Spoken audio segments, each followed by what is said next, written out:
What did Jim Womack always say? Don't pay before you get the goods. You know, be careful. So, yeah, I'll try to keep my remarks short and handle the the young people in the tech department were betting that Dennis Golick and I, because we're older, could not handle two devices at one time.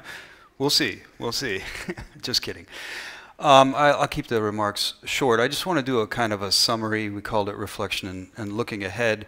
And I adjusted this over the last couple days based on what I was observing and listening to and so forth. And I always wonder, what's a conference for? We know networking is good and you get new information and so forth.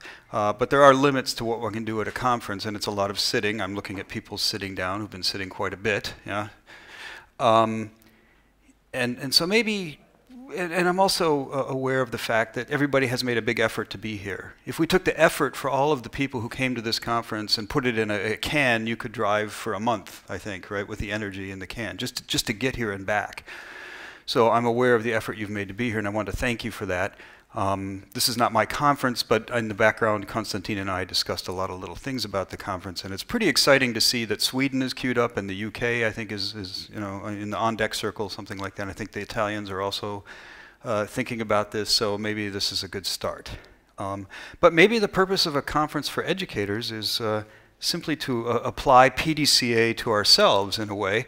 So our theme here, supporting next generation lean thinking, I just have to briefly talk about that theme, what we mean by that. The word lean was coined in 1990 as a description of what Toyota does to be so enduringly successful, and I can look at that here too. That was 25 years ago, right? Which is interesting. If you look up what is a generation, how long is a generation, it's 25 years, right? So it's been about a generation since the word has been out there. Now, of course, people have been talking about world-class manufacturing and so forth before that.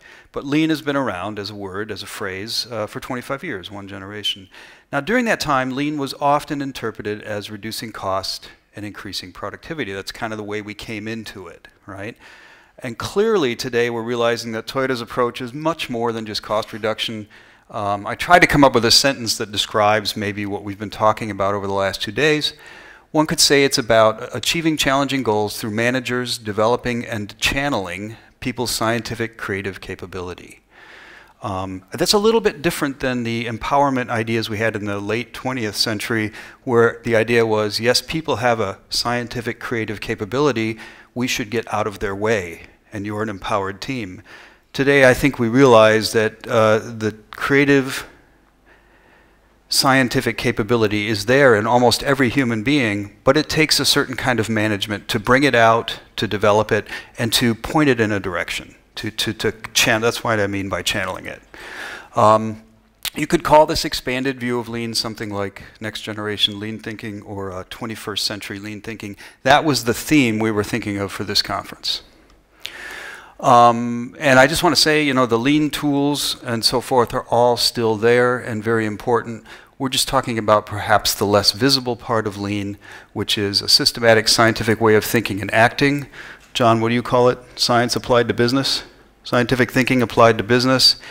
And I highlighted in red, managers as teachers of that way, comma, through practice. Right? It's not teaching like we're doing here where you're sitting and I'm talking, it's actual practice. So that actually creates some changes. It's kind of interesting. If we look at 20th century lean, I'll just use that phrase, okay? We had a lot of periodic improvement activity. But if we are defining lean a little more, including this definition here, or including this piece of it here, this element, this ingredient, we're actually now talking more about daily efforts. And actually, if we want to have deliberate practice to change habits and develop mindset, we really are talking about daily habits. Perhaps when we started with lean, it was more like a lean staff department. Many of us even said in the early days, create a lean promotion department, create a lean staff department. Today, we're realizing that if we want to do this everywhere, every day, and if we want to do it everywhere, it's going to have to be led by the line functions, i.e. by the middle managers. And really the middle managers, who said the sergeants are the army? Is that person still here? Okay, who was it who said it? Joachim, right? The sergeants are the army. Well, actually, Eisenhower said it. Eisenhower said, thank you. But he wasn't here. Same basic statement, right? I think Eisenhower copied it from us. And you know, and a big focus on eliminating waste. something that became clear to us when we did the Toyota Kata research was that eliminating waste is an outcome. That what Toyota was doing was pursuing specific objectives, whether it was a shorter changeover time, a smaller lot size, a better flow, or whatever. And when we came to visit, they would say, here's our cell, look at all the waste we eliminated. But what it is you work toward an objective, a specific objective, and when you look back, you can say, wow, look at all the waste that is no longer there. We came to visit at this point. We heard them say, look at all the waste we eliminated. I think we misinterpreted that as the focus of their activity. But they actually have very specific goals as they pursue improvement. So we're shifting a little bit away from just eliminating waste to, what are our strategic objectives? Where do we want to go? What will make our organization different from our competing organizations, right? So one question that came to my mind today is the purpose of a conference to make us comfortable. Now, if you're sitting for 2 days, it's kind of a funny question, right? And maybe not, because if you look at the brain science, if we go outside of our zone of apparent certainty into any kind of a learning zone, it becomes uncomfortable by definition. We're starting to use neural pathways that we haven't used so much before, and that's uncomfortable by definition. It's physiologically uncomfortable. So I hope you don't think that the goal here was to make you comfortable. Konstantin, I think, if anything, our goal was to make you uncomfortable. And maybe a week or a month from now, you might reflect back on something that you saw here and said, ah, that's right. It's not just about waste elimination, or something that Patrick said. So, we can ask ourselves questions at a conference like this. What capabilities should we have in our lean education? Or what changes may be happening in the lean education environment? Those are questions we can ask ourselves at conferences like this. And I did want to put this slide in here. I think we have a big responsibility. When I'm speaking to an industrial audience, we have to serve the customer with quality, cost, delivery, safety, morale, all that kind of thing. But this is different. We're educators, and here sits the future. We do have a big responsibility, and I don't want to forget that. All right, so what are the next lean education experiments? Konstantin asked me to reflect and look ahead. I can't even see 5 minutes into the future. I'm assuming we'll all be alive in 5 minutes, but it's not guaranteed, right?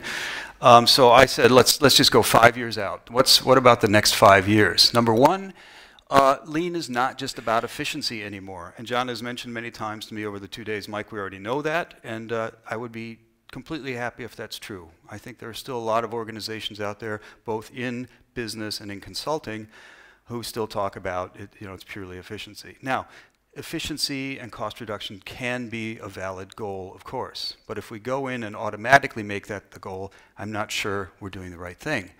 The question is more, what do we want to achieve, right? And if we think about our big responsibility, how do we capture the imagination of students? If they don't develop a positive emotion about lean, about what we're teaching, then they won't really learn. The learning occurs when there's a positive emotion. And I think one way we can do that is to focus more on human endeavor or challenge, meaning to aspire to something, to reach for something, working on things that are meaningful and compelling. And I think if you listen to the Zingerman's presentation or some of the other presentations that were here, compelling is something that affects your work. Compelling is something that affects your team. So if your team says, we want to reduce the lead time so that we can serve the customer much faster, that can be compelling. And I think that may be more compelling than saying, we must cut cost again, and then we get into the stories that Patrick was telling. Really, it's just, like it shows in Toyota Kata. We are here. Where do we want to be next? And then we have to experiment our way through the gray zone. So here's perhaps a more accurate definition of lean. I just want to leave you with this, and you will get the slides. I just want you to think about this. I'm not proposing that this is the definition of lean. It's something to think about. Lean is not eliminating waste. Lean is a permanent struggle to flow value to one customer. And Toyota likes to say, or used to like to say, we make millions of cars, the customer only buys one. And that is a permanent struggle, and it can be very compelling. I love serving my customer. How can I serve my customer better? Okay, number two, if we can't see into the future, what the heck should we teach these young people, right? We have this great responsibility, but we don't know what they're going to be facing. 20, 30 years from now. How do we prepare students for the future when we don't know what the future will bring? We can't predict how to get from A to B. We can't predict how to get from here to here. We can make a plan, but that plan won't be 100% right. Reality is always a little different. How do we get comfortable with that challenging gray zone in between where we are and where we want to be? And it's been mentioned a few times, and I was happy to hear the word. We can teach scientific meta skills. That is, common, teachable, transferable ways of thinking, scientific thinking, if you will, that can be used over and over in the course of a lifetime. That's what we can teach, and that's probably the best we can do to equip young people for the future that they will face. And it's, John, scientific thinking applied in business, your words. Let's take a look. What I'd like to show you is a short video. It's 2 minutes, and we'll probably have to adjust the sound a little bit. Hopefully we won't blast you out of your seats with the volume. This is a company in Seattle, Washington, Northwest United States, called Zulily. They are an online catalog company. They sell women's and children's clothing. And they've been growing a lot, and they have to take pictures of each item that they have for sale so they can put it on their website. I'd never heard of this company until 2 months ago. And they called me up and they said, are you the guy who wrote the Kata book? And I said, yes, I am. They said, we're using Kata. They don't know anything about Toyota. They don't have any lean programs. They don't have a lean staff. But somebody there got hooked on the patterns of the improvement Kata and the coaching Kata, and they started applying it, and they sent this video of what they achieved, and it's remarkable. Watch closely as you see their photography process for the clothing going from their initial to their second to their third iteration through some scientific working. And the reason I want to show you this video is stated up above. This is what can happen when we teach how Toyota works instead of just what Toyota is doing. Then we can enable young people for their future, which we can't predict. It's about a 2-minute video. It takes a second to start up. Let's take a look.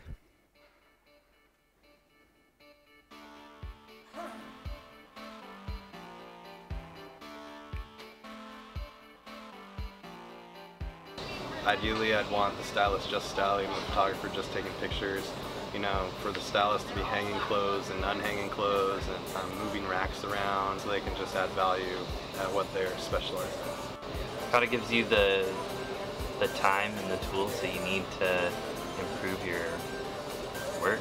Instead of sitting on your hands, we're given the time and the support to make the work better. The paperwork and everything that you do shows that evolution, and to see the numbers that back that up was really interesting. And to be able to say, oh no, this is where it is. I do this 75 times a day. I thought it was 100.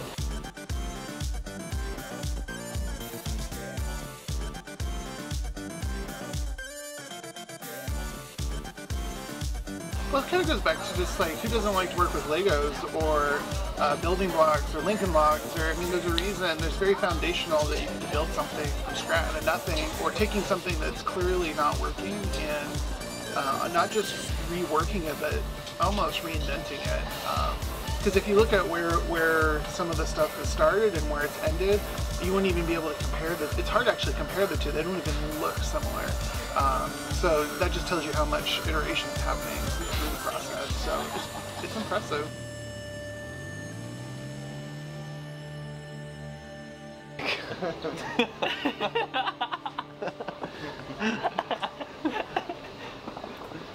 you have any serious questions for us? Yeah.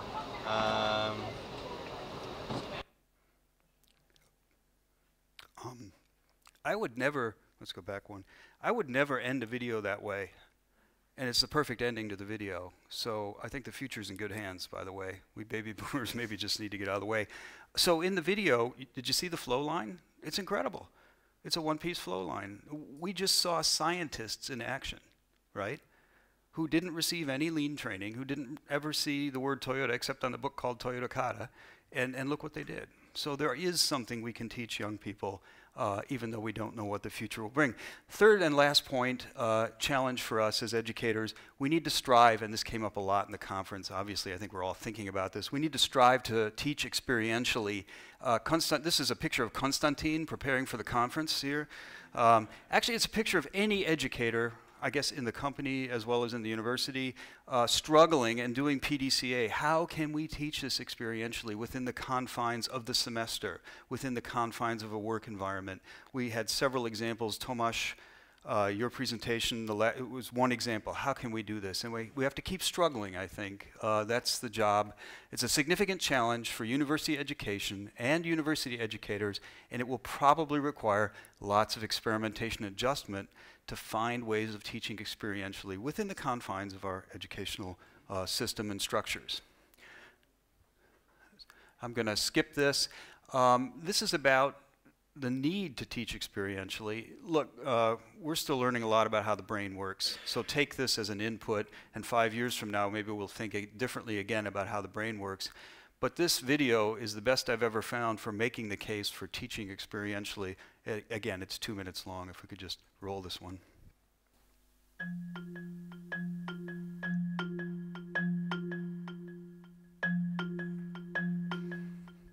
So there's a challenge for us. There's a challenge for us, but it's exciting, right? It's actually an exciting challenge. I wanted to bring this picture. This is what happens when this is a company that is using Kata, Improvement Kata, Coaching Kata, quite a bit. And this was sent to me, again, just a few weeks ago.